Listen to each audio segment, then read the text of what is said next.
नमस्कार मित्रांनो, आज पोस्ट वर्कआउट मील म्हणून मी एक स्कूप प्रोटीन पावडर आणि पनीर 150 ग्राम, त्याच्यामध्ये थोडी शिमला मिरची ॲड केलेली आहे फायबरसाठी. या पनीरमधून 150 ग्राम पनीरमधून मला मिनिमम 27 ते 28 ग्राम प्रोटीन मिळतील आणि याच्यामधून मिनिमम 25-26 ग्राम प्रोटीन मिळतील. तर पोस्ट वर्कआउट मील म्हणून आपण अशा प्रकारचा डाएट ट्राय करा नेहमी.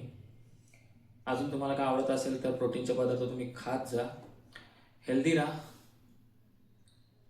आता गणपती बाप्पा आहेत घरामध्ये, त्यामुळे मला पण अशा प्रकारचा डाएट करावा लागते. चिकन खाऊ शकत नाही, अंडी खाऊ शकत नाही.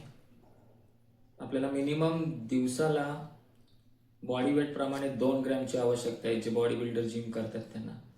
आणि नॉर्मलसाठी आपल्याला जे जिम करत नाहीत त्यांना नॉर्मल 1 ग्रॅम ठीक. तर मला माझ्या बॉडी वेट प्रमाणे मला 80-85 वेट आहे, तर मला त्याच्या डबल 2 ग्राम म्हणजे 160-70 ग्राम मला प्रोटीनची आवश्यकता आहे.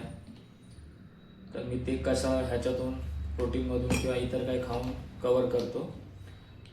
आपणही ट्राय करा, चांगला डाएट खाण्याचा प्रयत्न करा, हेल्दी राहा, हेल्दी खा, हेल्दी राहा. थँक्यू.